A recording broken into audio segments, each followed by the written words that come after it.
started and trying to figure out how to grow this thing.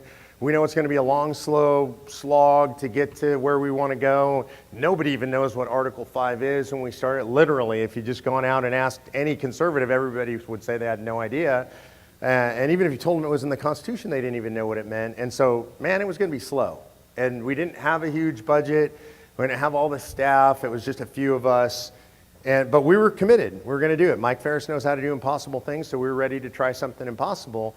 And I knew Mark Levin, and I actually had talked to him previously because a year before I'd kind of gotten involved in a conference about Article 5, and I was kind of neutral on it, and I'd asked Mark about it, and he was opposed. So a lot of people don't know this about Mark, that Mark Levin, when he first looked at the idea of using Article 5, he was like, no way, man, runaway convention. That's crazy stuff. The original convention was a runaway, is what Mark thought, originally. Now we know how wrong that is, right? So this is where he comes from. So about 6 weeks before we launched Convention of States, which would be August 13th August 19th, I think in 2013, about 6 weeks before that, I was in Tucson, Arizona, and I was speaking on a panel, and Hugh Hewitt was the host of the panel. You guys know Hugh, right? Conservative talk show guy. I don't know, Hugh's a little bit off the rails these days, so you clap. I'll do a nice, a polite clap for Hugh. And Hugh, Hugh had me on this panel. It's a live panel. We're sitting at tables like this, up on the dais though, and it's me and three other panelists. I don't even remember who I was with, and the panel was called Constitution on Fire.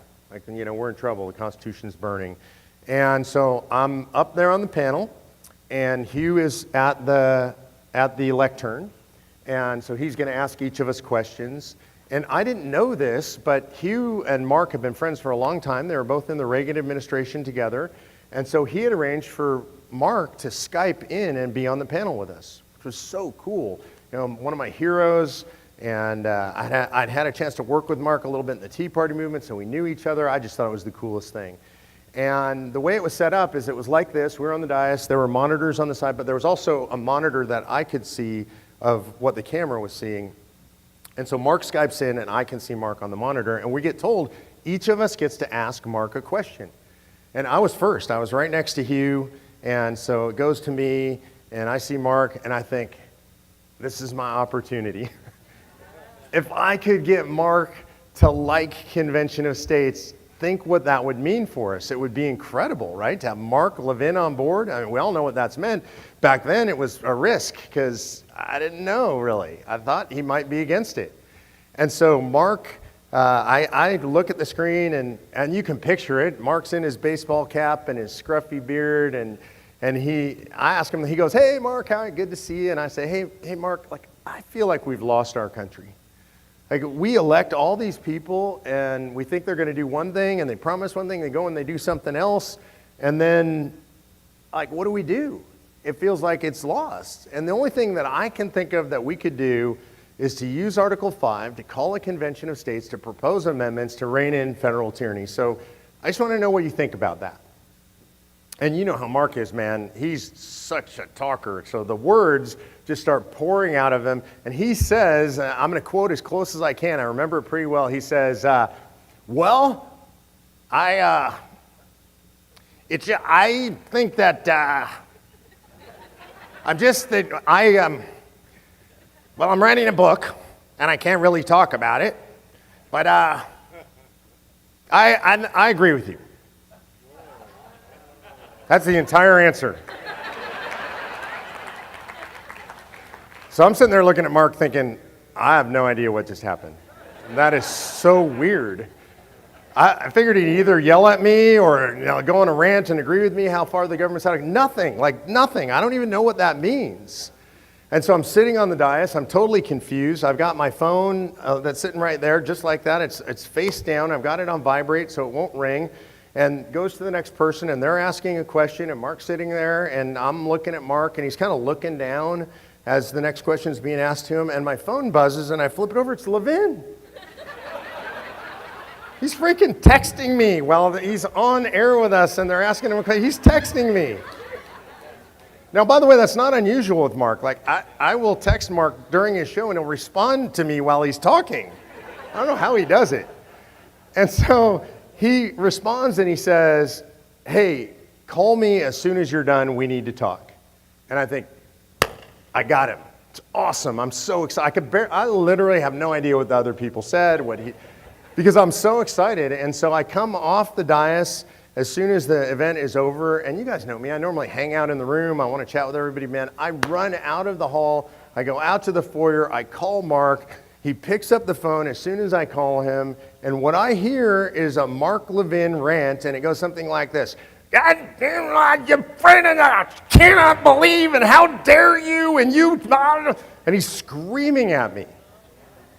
And it's like, I am taking, the phone is like this, and I'm trying to I don't know what you're talking about.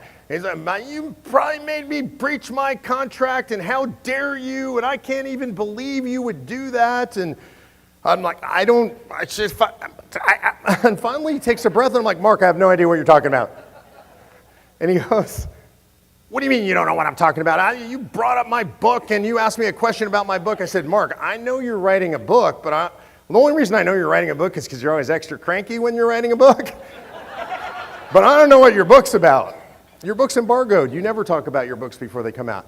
And he says, well, how come you asked me that question then? And I said, because I started this project with Mike Ferris, and I thought you might be interested in it. If you liked it, it would be a really good thing. And he goes, wait, you have no idea what my book's about? And I said, no. And he said, and you're working with Mike Ferris, and you're doing a project to use Article 5 of the Constitution to call a convention to restrain federal tyranny. Yes.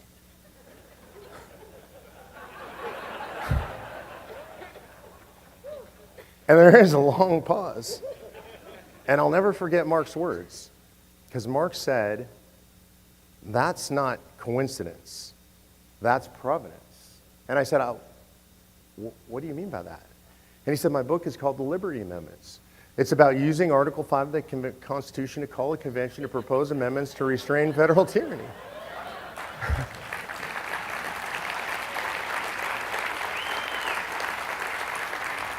And so literally when Convention of States launches, it launches 6 weeks later. It's the same week his book launches. It explodes immediately because Mark Levin, every single day of the week, multiple times a day, is saying Convention of States, Convention of States. If you look online at that point, the only thing you can find when you look up Convention of States is us. And so it was absolutely incredible. And it's really important that story gets told. And thanks, Brett, for reminding me to tell the story, because God is in it. God is always in it. And we knew from the beginning when that happened and Mark Levin said that's providence, it just completely blew my mind. And so now I look for those things. I pay attention to those things. And I know that God brings the right people into our lives and the right friends into our lives at the right time, and the right things happen. And Mark Levin is a dear friend of mine.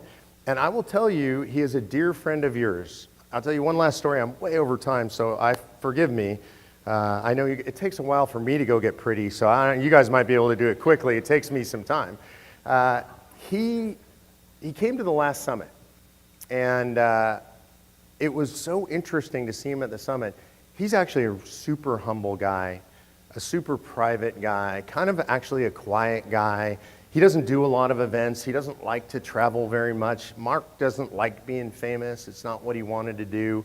He's really a lawyer and an intellectual and a writer. He does it because he thinks it's important to save the country. He's been a warrior since his days in the Reagan administration. And he was sitting at the summit, and he was emotional, and he was choked up because he doesn't get face-to-face with you guys. And he couldn't believe meeting you guys and all the love that you guys were showering on him and all the appreciation that you guys were showering on him. He just didn't know what an impact he was having on us, and he was really emotional about it. And he said it was one of the best events he's ever been to in his life. So what I ask you guys tonight is he's going to be here. He's going to be our special guest. Make sure we give him all the love and all the appreciation he deserves, because he deserves all of that.